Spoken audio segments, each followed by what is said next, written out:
Hello everyone, you're listening to KTSF, your evening radio for jazz and politics in the cloudy and rainy city of San Francisco.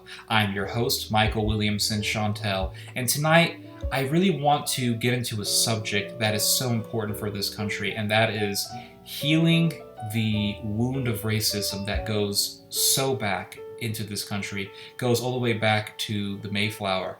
It's so deep. The wound is so deep, guys, and we really have to work to heal the wound. And not only that, but we also need to be very, very proactive in the fight against racism and systematic oppression. You know, we saw the rioting that went on, and, you know, as I was watching the protests and as I was watching the rioting and the destruction of property, I couldn't help but just lift up the fist of revolution and liberation in support and really in alliance for my fellow revolutionaries. And I try to do my part. You know, I play jazz music every single night, and we all know that jazz music will one day be the expression, the artistic and musical expression of the revolution. And I am just so excited that the Biden administration has now been talking seriously about reparations. This is the very first time that a U.S. administration has expressed serious interest in the pursuit for reparations. Guys, I really want to stress this. I always make sure that when I buy coffee, I always buy it from a local coffee store, because we all know that Starbucks is the biggest slave owner in the world, because we all know that the coffee beans are picked by slaves, you know, it's really indigenous people in Colombia. And so, you know, anytime I buy my coffee, whether it's at a coffee house or it's at a grocery store, I always ask the manager to specify to me who picked the beans. And I always make sure that the beans are not picked by indigenous peoples, because if indigenous people are picking coffee beans, it's automatically slavery. I buy my coffee from a special coffee bean packing plant in Austin. It's you know, independent local business, and all of their coffee beans are picked by flamingos in the jungles of Peru. So I know they're not picked by indigenous people, because I would never buy anything. I would never buy any coffee picked by an indigenous person. But anyway, back to the topic. When I saw the news as I was drinking my flamingo-picked coffee on how the Biden administration has now been talking about reparations, I almost spit my coffee out. I was so excited. And I automatically called up my friend. He's a professor, Professor Daniel Jared Tyson. He's a professor at the University of the United States. It's a very small university, but at the same time, their impact in the war for liberation and the struggle for liberation has been so inspiring.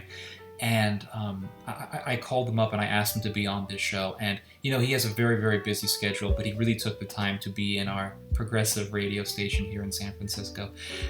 He just came out with a book. It's called Unfettered: The Search for Melanation in an Unmelanated World. And I had the pleasure of reading through this book, and it was such an inspiration. It really brought me to shame that I, as a white liberal, have really done nothing in the fight against racism. So enough of my rambling.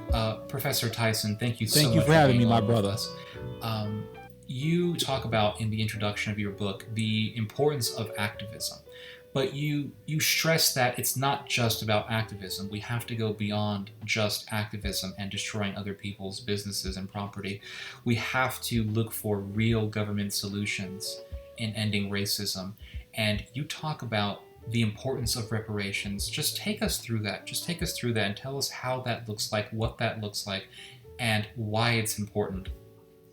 Well, thank you so much for just having me on this program. And I really, really just want to give you guys a shout out and really a praise that you all deserve, man. I listen to jazz music. I love jazz music. Jazz music is really the expression of revolutionary action, and it has always been something that has truly emanated from the soul of African American people in their struggle for liberation. And truly it is a sound that emanates from the internal soul within an epistemological consciousness and a collective consciousness that is completely in its totality utilized and really manifested in the world of sound for the purpose of revolutionary struggle and liberation. So I really have to give you guys a complete, wonderful, emphatic, and resounding praise for what you guys are doing. Don't belittle yourself, man. Don't look down on yourself and say you're not doing enough. You are doing wonderful work, my friend, as a white liberal playing jazz music and really allowing political expression and really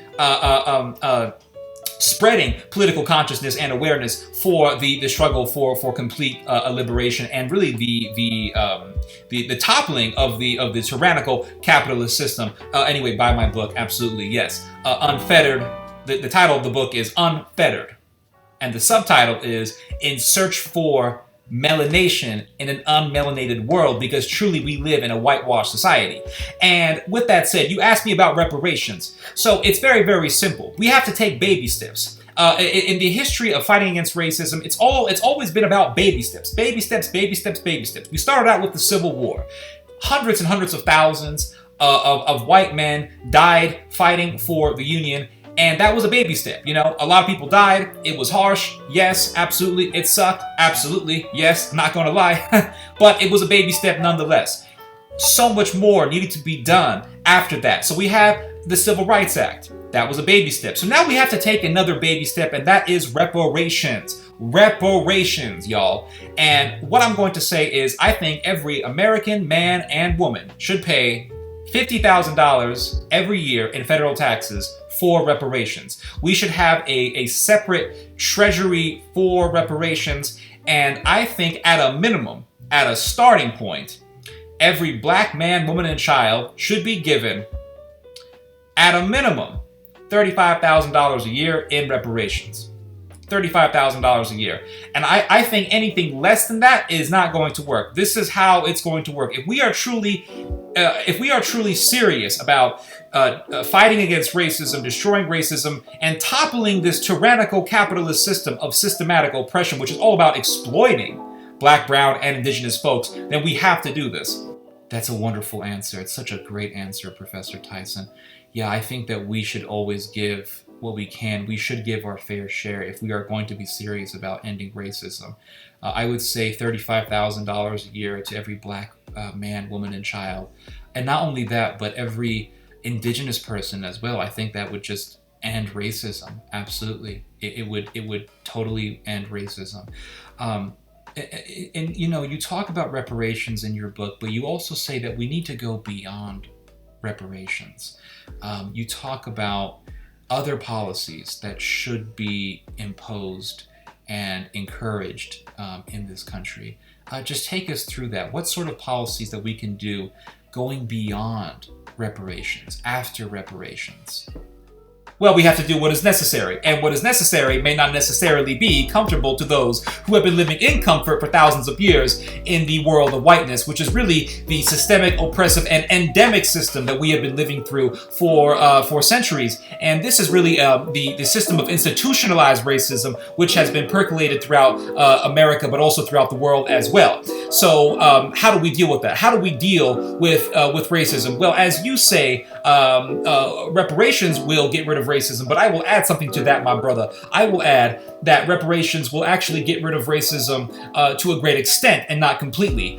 Even in a post-reparations world, there are still going to be remnants of racism still left. So how do we deal with that? Well, it's very simple. As I say in my book, which you should buy, Unfettered, The Search for Melanation in an Unmelanated World, we need to have certain proposals that we must pursue to make manifest in the physical reality. And one thing that I propose is that we have festivities. And in these festivities, which will be done at an annual basis, women who are of non-melanation, women who are vacuous of melanation, will provide conjugal visits to men who are of melanation.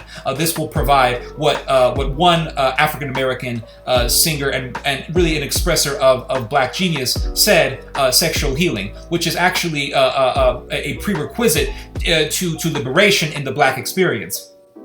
And another thing that I think we should do is we should have some very, very deep introspection for us as a society, but especially those who are of non-melanation. Deep introspection, which will be at an epistemological level, the realization for the necessity for the cessation of the preponderating system of non-melanation. And this will be in the perspective of really the perspective of an epistemological realization and manifestation of the Black consciousness and the Black perspective. Ergo, every single white man and woman in America needs to buy a MacBook Pro for every single Black man, woman, and child in this country. Thank you so much for that edifying and inspiring message, Professor Tyson. Thank you so much for joining us tonight. The name of your book is Unfettered, The Search for Melanation in an Unmelanated World, and I encourage all of you guys to buy that. Up next, we'll be listening to the third concerto, Part 4, by the Romanian Jewish composer Jabotinsky Ionescu. Enjoy. This is the expression of liberation, my friends.